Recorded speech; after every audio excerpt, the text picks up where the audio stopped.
Radio. Con la ministra secretaria general de Gobierno, Camila Vallejo, a esta hora en Tele 13 Radio. Ministra, ¿cómo está? Buenos días. Bien, ¿y tú, Iván? ¿Cómo estás? Muy bien, muchas gracias. Hoy está de lanzamiento, lanzan hoy día los spots y la campaña Chile Vota Informado, ¿no? Así es, estamos en la región de Coquimbo, seguimos desplegados en regiones y aprovechamos acá de hacer el lanzamiento de la campaña del spot central informativo porque partimos el jueves en realidad a través de redes sociales, plataformas digitales y hoy día ya vamos a televisión y radio. Así que invitamos a todos los candidatos y candidatas, vamos a tener un punto de prensa y después vamos a tener una otra serie de actividades en la región que estaban presupuestadas. Eso en la región de Coquimbo, donde está la ministra a esta hora. Ministra, entre medio la persiguen algunos temas. Por ejemplo, esta petición que hace la oposición. Ayer le mandó una carta al presidente para que se reviertan los indultos y las pensiones de gracia. Todo esto en la égida de la conmemoración de 5 años del estallido social del 2019. Sí, bueno, hay muchas cosas que están pasando. Estamos a puertas obviamente de las elecciones municipales. 15 millones de personas van a tener que ir a votar por gobernadores regionales, consejeros, alcaldes, concejalas. El viernes es la conmemoración de los 5 años del estallido social. Hay mucho debate en torno a eso. Tenemos mañana el ingreso de la reforma al sistema de nombramiento en el Poder Judicial a propósito del reforzamiento de la agenda anticorrupción. Hoy día, aparte de la tramitación del final CAE, seguimos con la discusión de la ley de presupuesto. El Congreso ha sido una semana bien acontecida. Es Y bien respecto al acontecido. tema del... ¿Sí, Iván? Sí, por eso, vamos a hablar de cada una de esas cosas, pero en particular respecto a esa petición, ¿el gobierno qué responde? ¿Qué le responde a la oposición cuando le dice Lo revierta que los siempre hemos indultos, revierta las respondido, pensiones de o gracia? sea, no es una solicitud nueva, es una solicitud que se hizo el día siguiente de que se presentaron los indultos, y yo creo que hay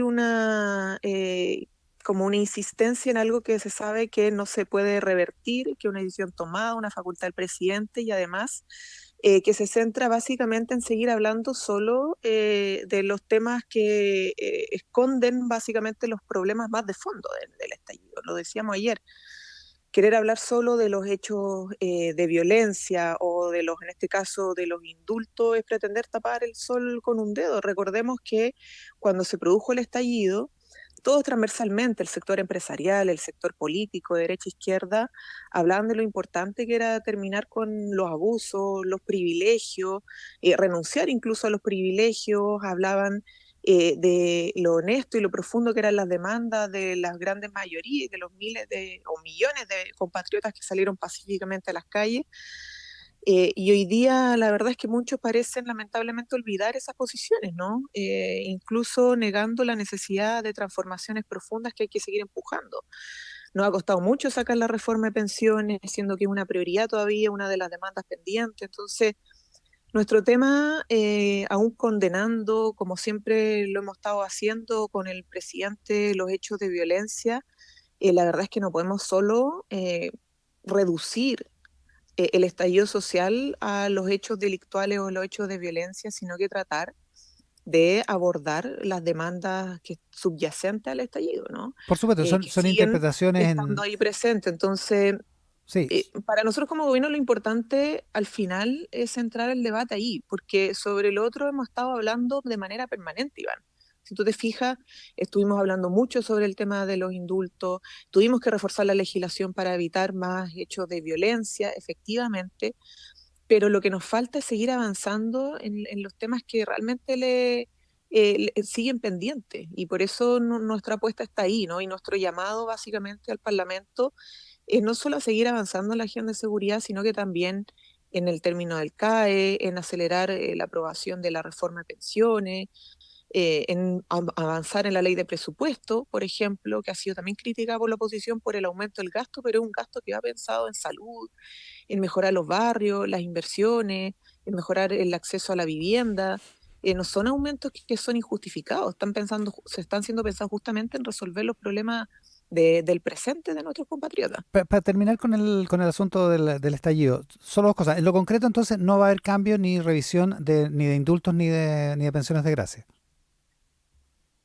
Es que no hay novedad respecto a eso, Ya, eso, Iván. ya, no, Todo no hay lo que novedad, hemos ya, dicho por ante eso. estas demandas han sido respondidas en varias ocasiones y por lo tanto no tengo ninguna novedad que dar Ya. en torno a las acciones del gobierno frente a eso. Y en lo segundo, hay una interpretación o interpretaciones más bien en disputa respecto de lo que pasó y por supuesto lo más Claro. razonable sería integrarlas, digamos, que había unas ciertas demandas y hubo también actos de violencia. Hay muchos analistas y mucha gente en la oposición que hoy le pide una cierta autocrítica a quienes estaban en la oposición en ese momento, precisamente ustedes que están ahora en el gobierno, ministra, respecto de lo que pensaron en un primer momento en torno a los hechos de violencia, en torno a lo que llamaban desobediencia civil y todo eso. ¿Hay la posibilidad de que el gobierno haga una autocrítica respecto de lo que pasó hace 5 años y la actitud que tuvo en torno a los aspectos más negativos del estallido social? Es que Iván, vuelvo a lo mismo, esa autocrítica no solo ya se hizo en varias oportunidades por parte de nuestro sector, sino que se tradujo también incluso en acciones estamos ahora en un momento donde no podemos seguir solo hablando del hecho de violencia, porque si la estrategia va a ser emplazar nuevamente al Ejecutivo a hacer autocrítica respecto a temas de violencia que cometieron personas que obviamente fueron delincuentes, que fueron perseguidos, y con eso no querer hablar de los temas de fondo, nosotros no estamos para ese juego. Imagínate que en ese momento teníamos a parte de la élite política, económica, de derecha, diciendo las bondades del movimiento y hoy día solo para ellos es violencia. Entonces yo llamaría en este caso, ya que nosotros hemos hecho una autocrítica, a ver si es que han cambiado de posición. Y si es que ahora hablar del estallido para hechos es solo un estallido delictual o hubo realmente millones de compatriotas que sí quisieron legítimamente poner temas sobre la mesa para que el sistema político los procesara y los resolviera.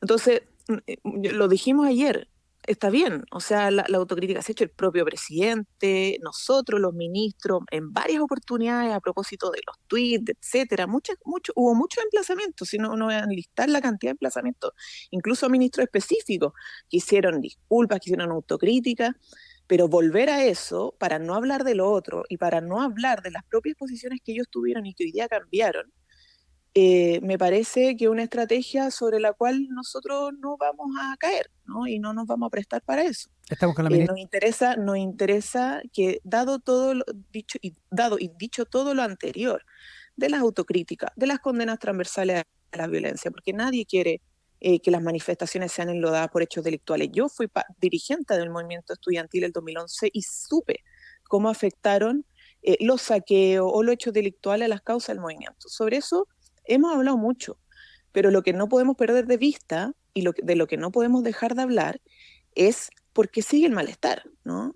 Y el malestar sigue efectivamente porque no han habido todos los acuerdos necesarios para hacer reformas y cambios profundos. Hemos avanzado efectivamente, pero faltan. Falta resolver, insisto, el tema de las pensiones y yo creo que aporta al o sea, al quinto aniversario del estallido social, todos transversalmente tenemos que volver a poner en el centro lo que les preocupa a las personas y cómo generamos los acuerdos para resolver esos temas de fondo. O sea, en todos los estudios se señala que la gente, a pesar de la condena de la violencia al estallido, sigue diciendo que hay una necesidad muy grande y transversal de cambios profundos y graduales en nuestra sociedad. Estamos con la, Entonces, ese es un llamado que no podemos desatender. estamos con la ministra secretaria general de Gobierno, Camila Vallejo. Ministra, hablemos de algunas de esas cosas. Por ejemplo, empieza la tramitación del proyecto que pone fin al crédito con aval del Estado. Hay algunos que piensan que se trata de un proyecto apenas testimonial porque hay poca probabilidad de que termine aprobándose. ¿Qué piensa usted? Bueno, volvemos a lo mismo. El CAE apunta a un problema de fondo de endeudamiento de nuestros compatriotas. Son aquí 1.200.000 personas que están con CAE. De ellos, más como alrededor de 800.000, si no me equivoco, están pagando deudas, ¿no? Están con la deuda activa. Y esos son familias, ¿no? Son personas, son familias, hoy día ya son muchos madres o padres que están endeudados con hijos que están estudiando gratis, pero los padres están endeudados porque les tocó el CAE. Y cuando hablamos de las personas de ingresos medios, hablamos de endeudados del CAE y tenemos que justamente avanzar en una solución. Entonces, pueden haber debates, pueden haber apreciaciones críticas, pero lo que necesitamos hoy día es voluntad para terminar con un sistema que ha sido injusto, que ha sido una mochila, una carga excesiva e innecesaria para las familias chilenas y también para el Estado. Entonces, llamamos un diálogo con altura de mira, llamamos un diálogo pensando en las personas, en las familias que están detrás, que en su mayoría más necesitan este alivio de su deuda y pasar a un nuevo sistema.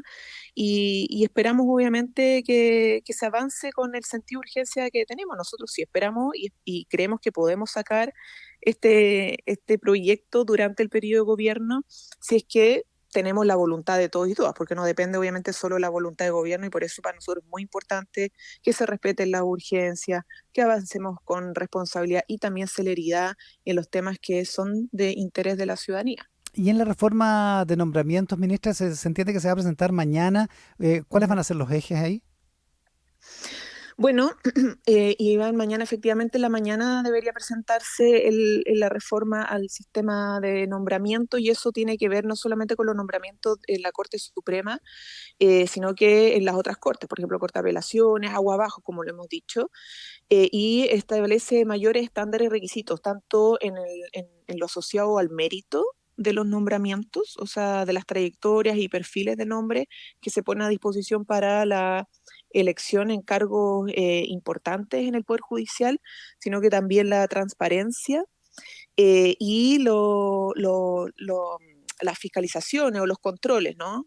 Por ejemplo, en algunas áreas que hoy día tienen que ver solamente con la administración de recursos, ampliar las fiscalizaciones en-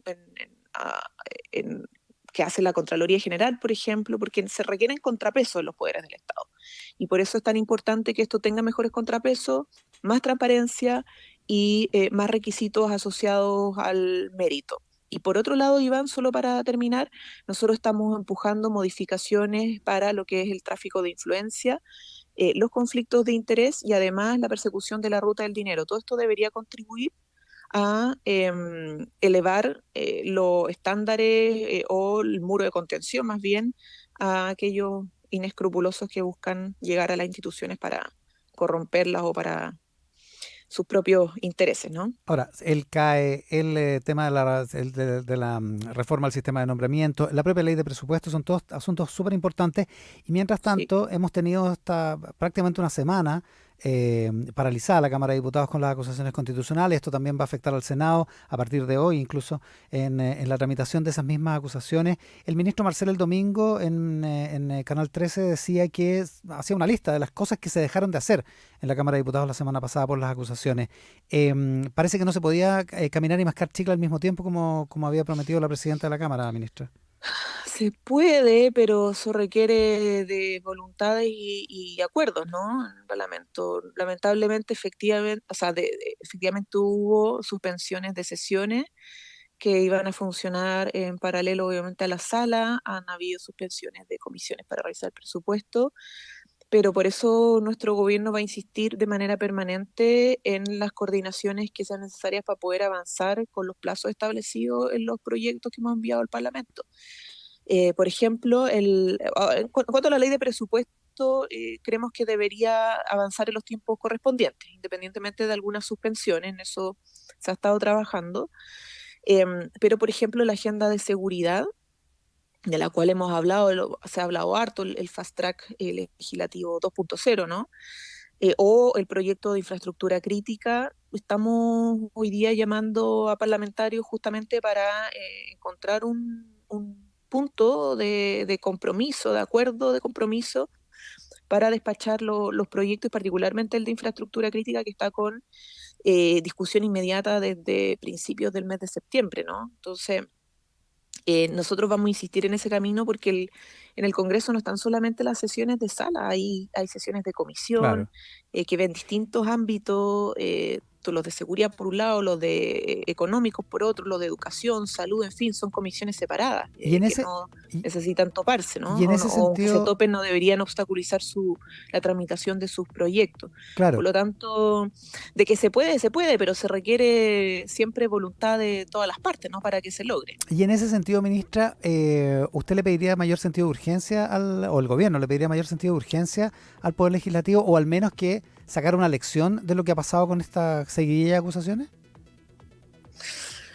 Mire, nosotros lo que le pedimos es que podamos encontrar las caminos, las soluciones para que la agenda legislativa no se siga viendo interrumpida, sobre todo porque hay muchos temas que son de gran interés de la ciudadanía.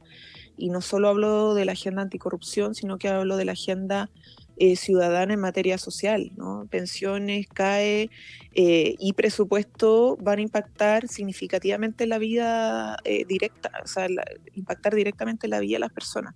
Por lo tanto, que se haga ese esfuerzo eh, es para nosotros de primer orden, ¿no? Poder centrar las voluntades en acuerdos que permitan realmente destrabar los proyectos que se han visto interrumpidos o postergados en el Parlamento. Quiero solo cerrar, Iván, con esto para que no se malentienda. Nosotros tenemos el máximo respeto por ambas cámaras y sobre todo las conducciones que han tenido tanto el Senado como la Cámara de Diputados, han tenido una disponibilidad, siempre han estado efectivamente a disposición de lograr los acuerdos y muchas comisiones también cumplen. Pero hay casos específicos nomás donde tenemos más problemas y lo digo para que no se entienda que hay una mayoría que no quiere avanzar o que quiere obstruir, ¿no? Tenemos casos particulares y ahí es donde tenemos que centrar los esfuerzos para destrabar y para acelerar los proyectos en trámite. La ministra secretaria general de Gobierno, Camila Vallejo, esta mañana aquí en Mesa Central. Ministra, muchas gracias por la gentileza. Muchas gracias, Iván, y que tengan un buen día. Aquí nosotros vamos a estar desde Coquimbo contando las novedades presupuestarias y también con la agenda sobre desinformación. A propósito de todo esto, para cerrar, el CERVEL, a propósito de desinformación, que me acordé. En la página del CERVEL tiene estadísticas sobre desinformación en el proceso electoral y qué hacen ellos para la revisión también de la desinformación en plataformas que se produce en estos momentos. Así que todos atentos, estar bien informados, a chequear la información que les llega y a planificar también los días en que van a votar, sábado 25 o domingo 26 de octubre.